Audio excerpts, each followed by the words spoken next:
All right, we're going to get started in a few minutes. Let's wait for some people to join in. Alrighty, I see some people joining in. Welcome into the live stream. As always, make sure you have the Substack on a second monitor or on your screen right now. Let me just go ahead and quickly bring over the Discord, and I'm going to show you guys where we have that Substack posted. Let me know if you can hear me in the chats. Let me know how you guys performed today throughout the game. I think the past 2 days have been fairly simple and fairly easy if we understood how to have a good contextual trade plan in the pre-markets. And then from there, RTH is just about regulating your emotions and simply trading that trade plan. So if you guys are ready, let's talk about how we shorted the high of the day in the SPY VIP, and we got a stellar, absolutely phenomenal trade through extending the target.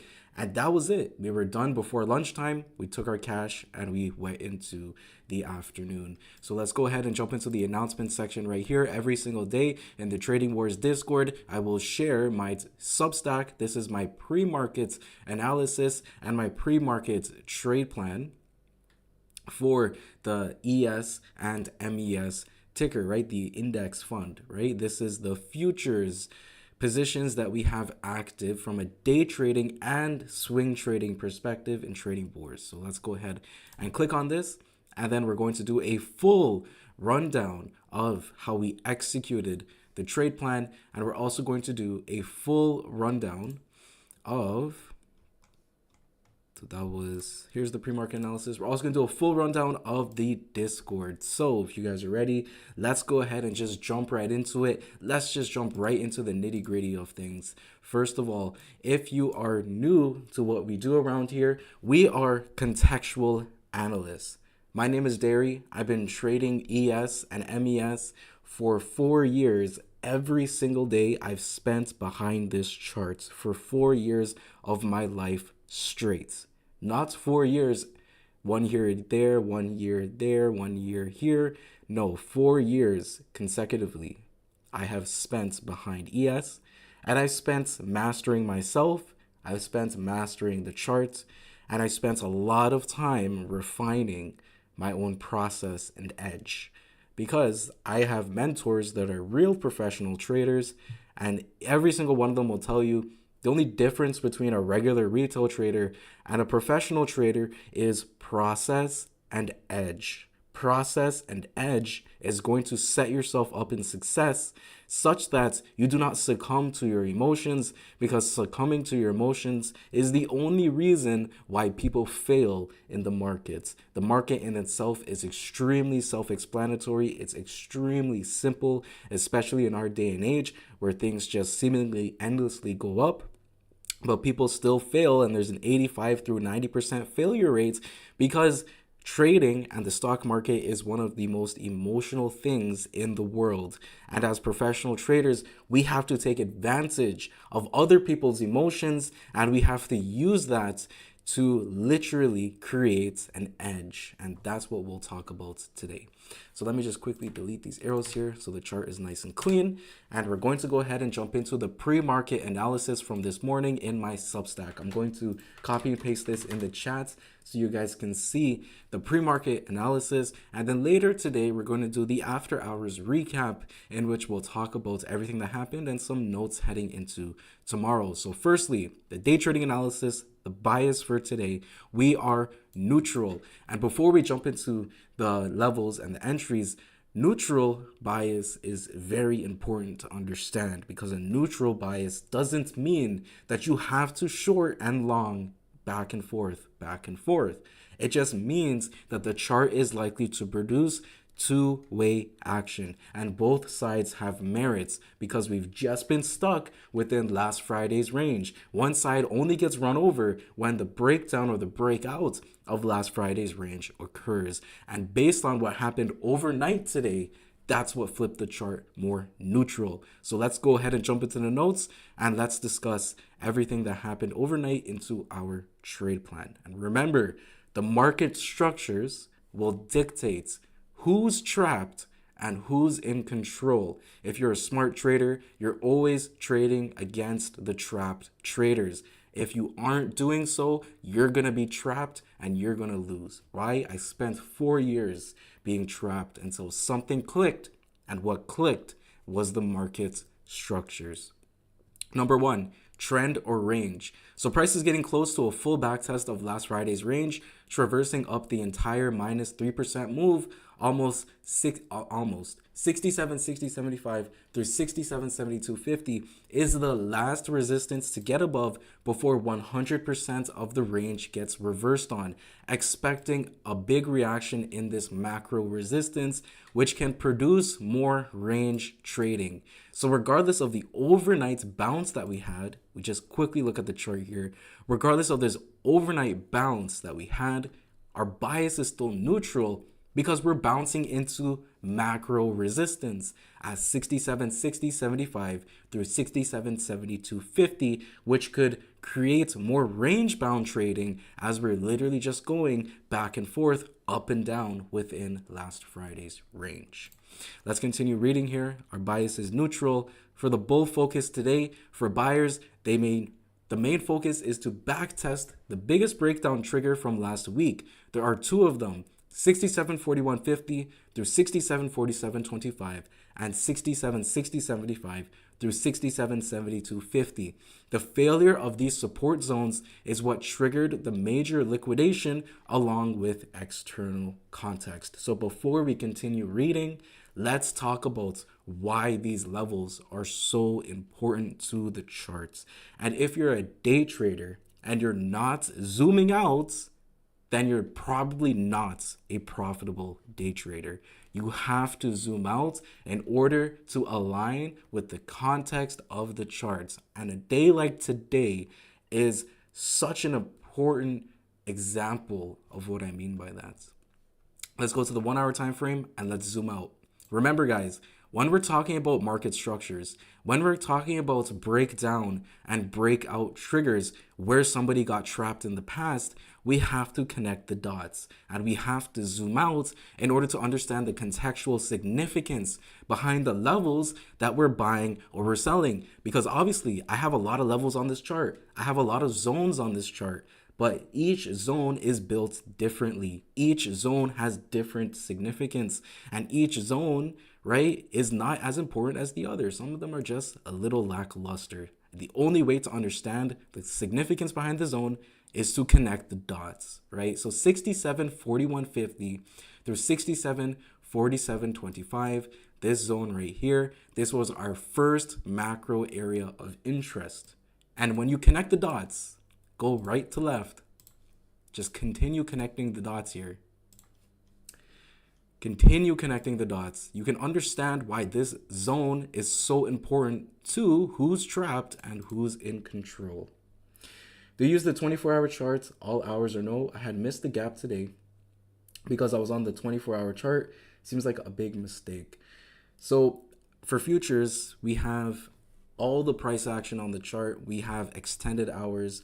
I see every session in the world. I see Asia. I see London. I see the New York Stock Exchange. I see everything. So that's the big benefit with futures, is that you have every single piece of context on this chart, and it makes it very easy to not essentially misalign yourself, right? It makes it very easy to align yourself with what's happening because you see the entire narrative. I see the entire narrative of Globex. I see the entire narrative of the whole world. If the Asian session is crashing, I'm going to see that. If you have the SPY chart open, you're probably just going to see a big gap, right? So I definitely recommend to put on the electronic trading hours, ETH, and I definitely recommend to always analyze as much price action as you can. But again, the structures are built different. Some structures matter more than others. So this lesson here is very important. When we connect the dots, 67.4150 through 67.47, you see that this massive liquidation that started last Friday was off of the failure of this structure. And you have to go back all the way to September 23rd to see why that's the case. September 23rd was a massive all-time high at the time. If we just quickly measure this, the September 23rd high produced a 133 point pullback. And then eventually we created some higher lows. Bulls took the stairs up. Bulls printed a fantastic false breakdown on September 25th. And then we created a breakout attempt on Wednesday, October 1st. This breakout attempt above the September 23rd all-time high created something that I called all-time high breakout expansion structure. And all of the price action in this range of last week up until Friday in the afternoon is all-time high breakout structure. If this all-time high breakout structure fails, which is the breakdown of the lows that are defending the structure on October 2nd, right? Because we connected the dots, right? This is not coincidence. On October 2nd and October 7th, then the structure will come collapsing down. And as we know, as smart futures traders, sellers always take the elevator trip down the range and buyers always take the stairs up. That is a principle. You look at any time frame, you look at any chart, you see the same thing with that principle. Stairs up, elevator down, right? So when we break down below this structure, it now becomes breakdown triggers. And because it was so significant to the failure of the structure, it becomes a significance breakdown trigger. And it's the exact same idea with 67, 60, 75 and 67, 72, 50. So did you mark the gap up this morning based on the SPY chart, then mark it on the future start? Exactly. Yes, exactly. So the gap is based on where we closed for the New York Stock Exchange. So the New York Stock Exchange closes 4 p.m. Eastern. So when we close at 4 p.m. Eastern, whatever that number is, that's the closing print. And if we wake up the next day and overnight price action has gapped up the closing print, well, that's a gap up. If we're below the closing print, then that's a gap down. A lot of the times you'll know that price action is consolidating if we're holding the gap area each day, right? And we're simply just going back and forth between the prior day's closing print. So that's how you create the gap, right? The gap is created based on the close from the prior day for NYSE and then where we open up the next day. So when we continue to connect the dots, I really truly believe that it's absolutely no coincidence the reaction that we got at 67.60 through 67.72.50. And anybody that shorted 67.40 and took a stop loss at 67.60 but didn't short 67.60, that is a big mistake because the structure is valid until proven otherwise. We know that, as we wrote in the trade plan and the pre-market analysis, we know that the entire structure is 67.41.50 through 67.72, and buyers did not break out 67.72 to flip the bias from neutral to bullish, right? So if you shorted 67.40, took a stop loss, but shorted again at 67.60, I don't see that there's anything wrong with that. But if you ignored 67.60, then there's definitely a mistake there. Let's go back to the smaller time frame and let's go back to the trade plan. So that's a very basic educational guide, right, on how I draw the market structures and the significance of specific market structures over others. Let's continue. In order to try a breakout attempt, bulls want to see 67.1975 through 67.2925 recovered support continue to hold, which is also yesterday's high, 67.2250. So if we want to see a breakout attempt above 67.7250, then buyers must sustain price action above yesterday's high, right? If price heads below yesterday's high, we can start to pull back into 66.80 through 66.93 and the better support at 66.5325 through 66.6175 via the false breakdown of yesterday's 3:45 p.m. low. Let's quickly go back to the chart. So if buyers are to break out above 67.72, then they should hold above the previous day's high. And if they don't hold above the previous day's high, which they failed to do so at lunchtime today, then that creates a false breakout pattern. And that's what created liquidation into the afternoon. Let's continue reading. Bear focus. For bears, defending the macro resistance at last Friday's core breakdown triggers is an absolute must. 67.4150 through 67.4725, and 67.6075 through 67.7250 must hold, period. If there is any chance of sustaining further downside continuation and then breaking down below the previous day's high, will also be key, as holding above is a very bullish indication. The chart is now more neutral, so zone to zone approach will be important. Let's reread that. The zone is now more neutral, so zone to zone approach will be important. And we saw why this sentence is extremely important as we continue into the afternoon for RTH, which I'll get to very shortly. But let's read the trade plan. So all the notes is listed.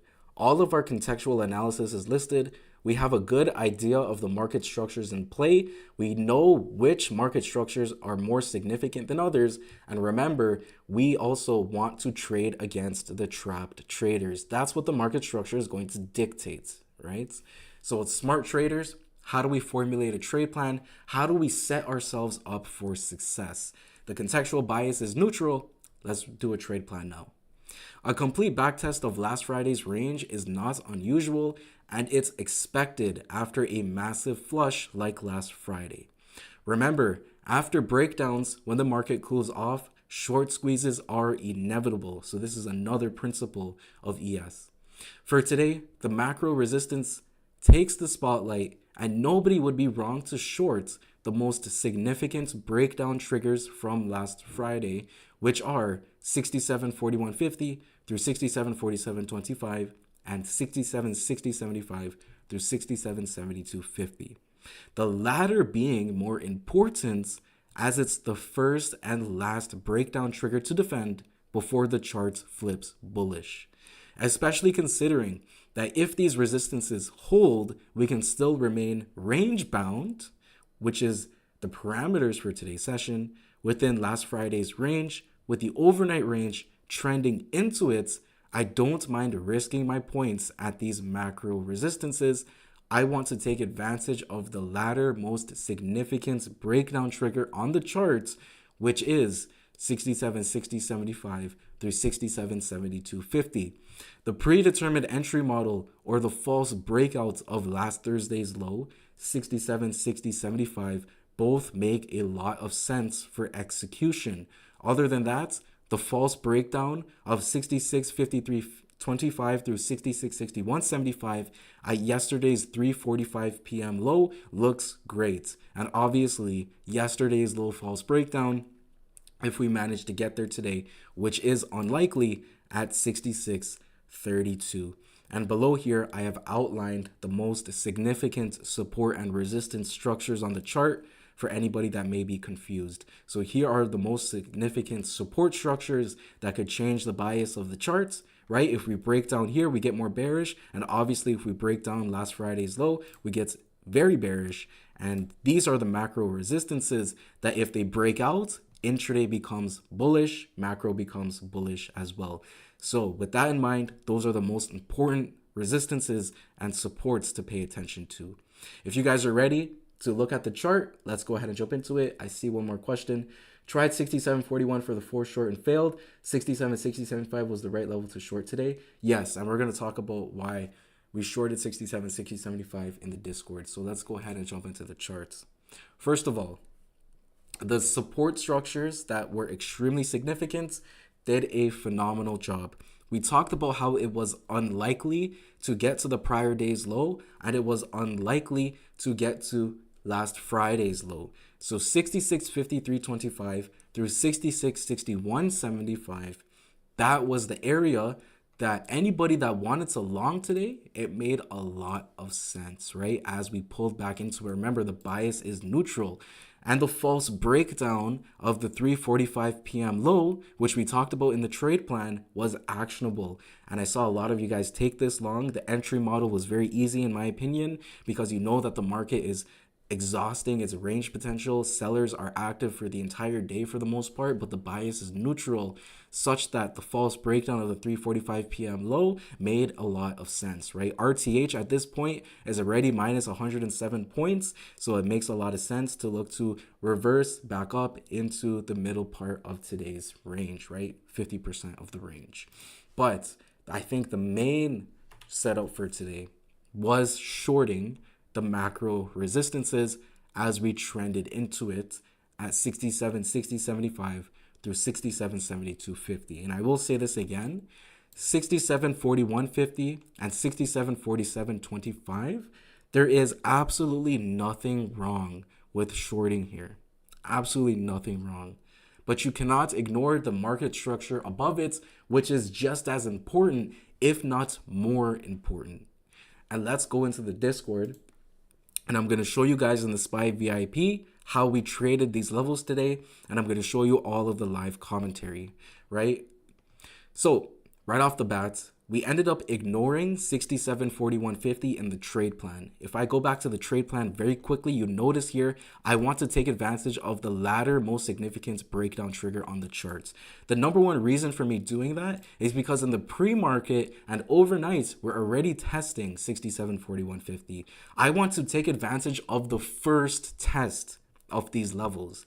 And we already tested 67, 41, 50 in the pre-market, so it's no longer fresh. I want to get in on the first reaction from sellers, right? So if I didn't short in the pre-market here, go back to the chart. If I didn't short at 8:15 a.m., then I'm a little bit more hesitant to short. If anything, I'm ignoring it and I'm looking to the next best resistance.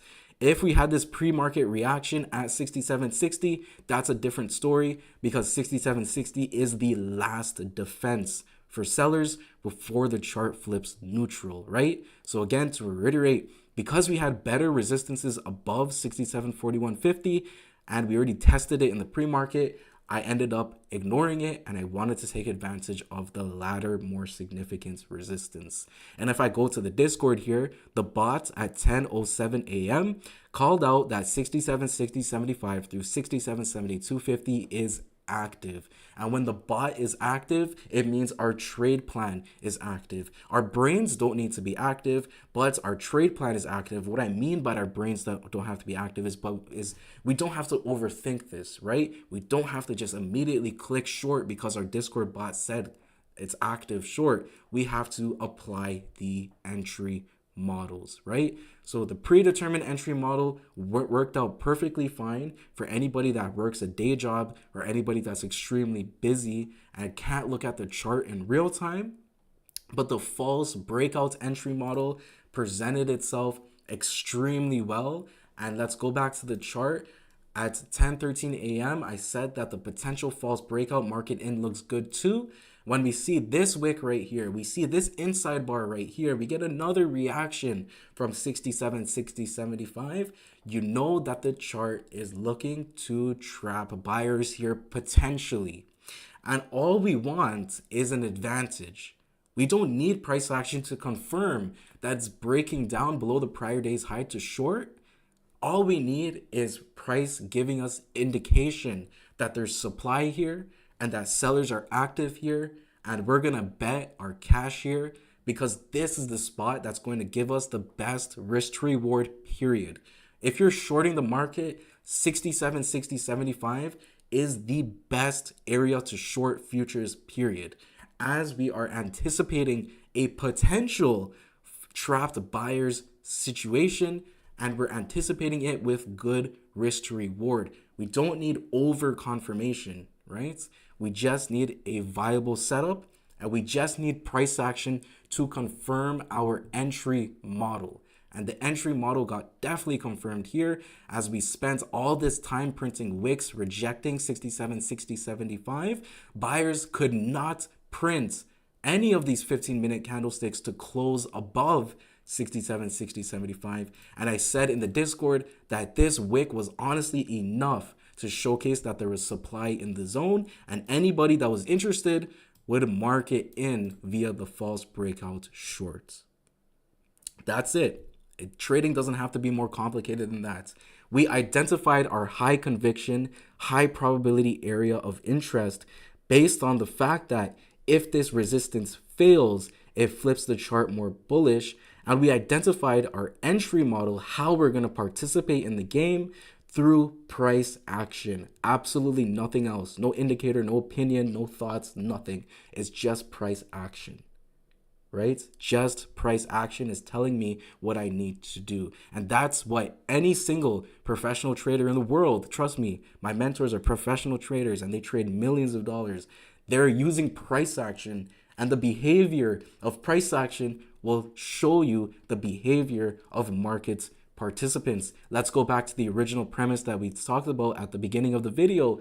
If you're a good trader, you're trading the emotions of market participants. That's how you're going to get paid. That's how you're going to make big money.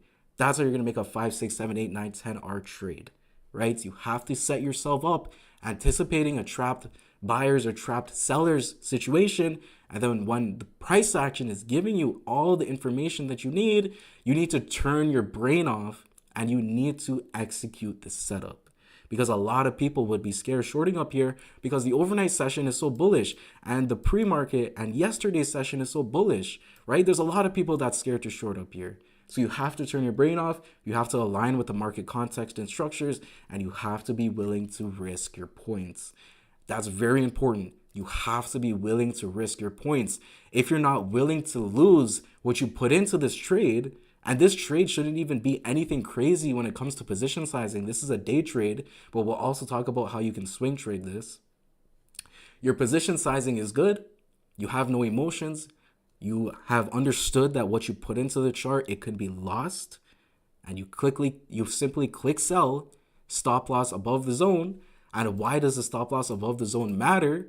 Because your trade idea will be invalidated off of the breakout of this zone. So you want your stop loss behind it. And then from there, targets are extremely self-explanatory, which we'll also jump into the Discord and discuss. So 67.41 was our first target number 1, zone to zone. And zone to zone is important because if buyers are to remain strong, then the broken resistance at 67.41.50 through 67.47 should hold. Buyers were not strong, so we kept going down. But if buyers were strong, and this zone did hold, that's a perfect spot to scale out. You're not going to scale out, 75% of your position at a first target, but scaling out 25 through 50% of your position zone to zone at your first target, that's a great way to manage your risk. Other than that, I told everybody in the SPY VIP that extending your targets makes sense here. So we're not going to look for the next zone, which would be right here. We're going to instead look for the gap fill, which is all the way down there at 5R. And why did I say that extending targets makes sense? Because if buyers get trapped post 24 hours of nothing but up since yesterday morning, we can really start to liquidate. I said this at 11:27 a.m. Remember, this is just range-bound trading within last Friday's range. We must zoom out always. And because last Friday's range is so volatile, we're seemingly printing 100 points every day for the overnight session and the RTH session. So when we're volatile, extending your targets makes a lot of sense. And if buyers do get trapped, which was what happened at 11:30 a.m., 12 a.m., 12 p.m. into lunchtime, you're going to get that extended target and you're going to make absolutely cash money. You're going to make a fantastic return, right? So you can see how this position tool is calculating your risk to reward. Zone to zone, target number 1, 67.40. The next zone is right here for about 2 or 3R at the RTH low at the time, which is 67.24.25. But if buyers get trapped via the false breakouts of the prior day's high, and that's what you're going to be playing for because you're shorting good resistance up here, you don't mind your stop loss getting triggered at break even because then your trade idea is really invalidated. But if you're playing for insane risk to reward, remember the volatility of last Friday's range is high, then the gap fill target made sense, extending it. For us, we ended up hitting this extended target. Let's see, at 1:06 p.m., 66.86 target number 2 hit, gap was filled. The bot called that out again. And then from there, we just managed our risk by scaling out majority of our position and we left on a tiny runner, right? And it's very important for me to say as well that we didn't keep trading. after the first target got hit. We simply extended our targets, and it was either it got hit or it didn't, right? We didn't keep trading though into the afternoon. You could keep trading into the afternoon, especially because volatility is high, but over trading is something that traders really struggle with. So when you catch a trade like this, 5-6R into the gap fill, why should you keep trading? I mean, you definitely could, but when you catch a 5-6R trade, wrap it up, right? Don't test your luck, wrap it up. You caught the highest probability trade. You caught the best trade for the day. Put your emotion, put your ego to a side, right? And just wrap it up. Come back the next day. There's probably going to be a higher probability setup the next day. Need to learn how to trail stops on trading intraday. I trailed too soon when I saw the chop. Yes, trailing your stop loss comes down to managing your emotions, because people trail their stop loss to feel comfortable and to feel safe, right? And I used to do that all the time. Your stop loss needs to be at a spot of invalidation. I think once we do break down the prior day's high, then yeah, for sure, you can manage and you can tighten up your stop loss. But if we're chopping it out over here, and then you manage, you go over your stop loss is there, then it's there, then it's there, then your stop is not at a point of invalidation anymore, and you can get wicked out very easily, especially when volatility is high. Love to see how much you've evolved since the morning leg fib days. Yeah, it's been a long time since those days. All about evolution, all about refinements. And if you're not getting better constantly in this game, then you're going to get left behind, right? Because the market is changing all the time. If you only have 2 contracts, it's hard to continue down. Yes, that is a very good point. If you only had 2 contracts today, the only way to really play it is 50% is out at 67.40, and then the other portion of your trade is out at the gap fill. And that's a phenomenal trade, right? That's a phenomenal trade. Absolutely phenomenal. I will say though that having at least 4 contracts is going to make your scaling out risk management as easy and simplistic as possible, because you can do 25% increments, right? Then it makes it very easy and simple. But 2 contracts, you scale out at the first target and then you take off your position at the second target. There's absolutely nothing wrong with that. Absolutely nothing wrong. But again, if we continue on into the trade plan, the short worked out perfectly. I think the Discord is some place that you guys really need to be if you're struggling with execution, because I mean, we're really just doing it step by step in here. The bot is helping us with the trade plan when the trade plan is active, and then I'm always here calling stuff out, right? And even I tried my best to let everybody know in the Discord, even if you're not in the SPY VIP, I tried my best to let everybody know without giving away too much, because the SPY VIP is premium to everybody in the Discord, right? And this one just played out absolutely phenomenally. And definitely, if you missed the short today, I mean, there was still a great long opportunity. If we continue in the trade plan, take advantage of the false breakdown of the 3:45 p.m. low right here. Other than that, the false breakdown of the 3:45 p.m. low at the support structure, 66.53.25 through 66.61.75. Yesterday's 3:45 p.m. low looks good, and this one worked out perfectly. The low of the day is 66.51.50. And 66.53.25 is the bottom of that zone.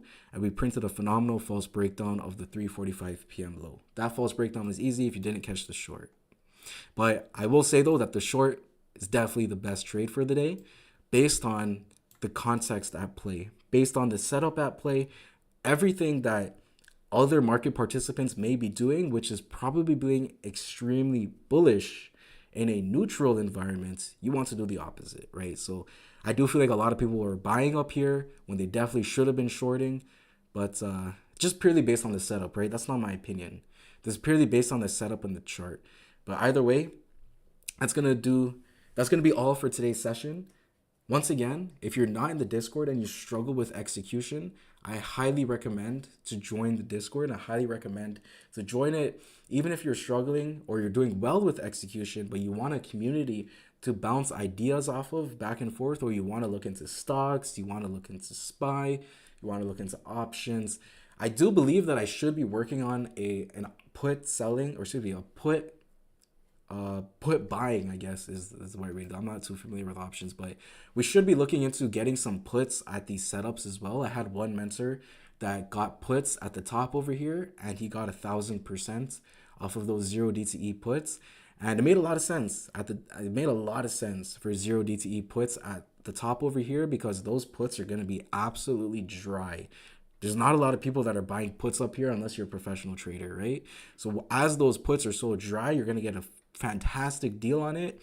And if we get liquidation, which is what happened today with a false breakout of the prior day's high, those puts are going to pay you absolutely beautifully. And my mentor got 1,000% off of it. Absolutely nuts. So I'm definitely going to look into doing more puts at these extremely important resistances. I do feel like getting puts, 0 DTE puts, is a lot easier to make big hitters off of than calls, because sellers always take the elevator trip down the range, right? And when sellers are taking the elevator trip down the range, you're going to get those premiums to be absolutely juiced to the downside as we're flushing, right? So at 1 p.m. today, when we were flushing, you're going to get insane return, right? At 11:30 a.m. when we're flushing and we're liquidating, you're going to get some insane return. So if you guys have any questions, comments, concerns, you can let me know. I'm going to go ahead and work on the after hours recap and the after hours reports. That's today's team meeting for October 15th. Another phenomenal session and another insanely green day for us, because yesterday, if you guys remember, the only trade that we had was the false breakdown right here. And this false breakdown was definitely based off of macro support, just like how today was based off of macro resistance.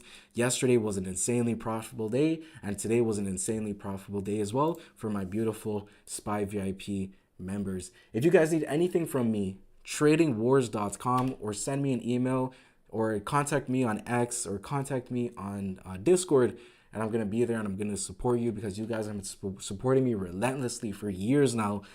I have unyielding gratitude for you guys, right? I will not be here right now if it wasn't for my community. I would have given up a long time ago. But I'll just tell you right now, based on personal experience, if you do not give up and you continue to pursue your passion in this game, you will be rewarded. It is almost a guarantee that the market will reward your perseverance. Just make sure that you're applying the proper habits, the proper mindset, the proper routine, and the very basic principles of trading, like risk to reward, risk management, position sizing, etc., right? And when it comes to mindset, make sure it's positive, make sure it's grateful. When you wake up in the morning, if you come into the market with a negative outlook on your day, a negative outlook on your mindset, guess what? Your P&L is probably going to be negative, right? So make sure when you step into the game each morning, you're grateful for this opportunity. You have a better chance at being profitable purely based on that one simple mindset rule. We won't be here without you, and Rich for sure. Yes, that's perfect balance, right? Perfect balance. I love bouncing back and forth between you guys. The positive energy and the vibes through the roof. It's a really an amazing thing. I just want to throw out there, if you hit your daily goal but still want to trade, please paper trade, sharpen those skills. Yes, definitely. 100%. You could definitely paper trade if you want to. But it's one of those situations today where volatility is high. Not a lot of the times you're going to get an two A+ trades on a single day. Very rarely you're going to get 2 A+ trades on a single day. That's why I tell a lot of people, that's when you catch a phenomenal trade, one and done, come back tomorrow. But that's why context is so king, because when we're adapting to these new market environments within last Friday's range, we have a 100 and something point range, right? A 160 point range last week before Friday would have been nuts, but now we're getting it every day. So when volatility is high, we're getting multiple A+ setups per day, 110%. You can put your foot on the gas and you can execute the trade plan back and forth as we're fading within last Friday's range. That is a very, very good point. Thank you guys so much for listening. I'm going to send out the after hours recap on my Substack in an hour or so, and then we'll be back tomorrow. Rinse and repeat. Traders with the best process are the ones that literally can do the same thing every day, right? And when the market environment calls for adaptation, we will do so, like how we adapted this week by being patient and zooming out and not being overly in a panic mode, right? Like the rest of the world may be in, Not too sure. Don't pay too much attention to social media nowadays. But traditionally, when something like last Friday happens, a lot of people panic, and you can use that to your advantage again. Why? Because the market structures will dictate who's trapped and who's in control. Enjoy the rest of your day. Please avoid the scammers. I will see you back tomorrow morning, and let's see how we can close out the week. It's been an extremely profitable week, so I would not argue against taking the rest of the week off. If you want to, honestly, that's a very valid thing to do when we've produced two back-to-back absolutely stellar home run trades. But that's up to you. Obviously, I will be here every day, and I will see you back tomorrow morning. Thank you so much for listening.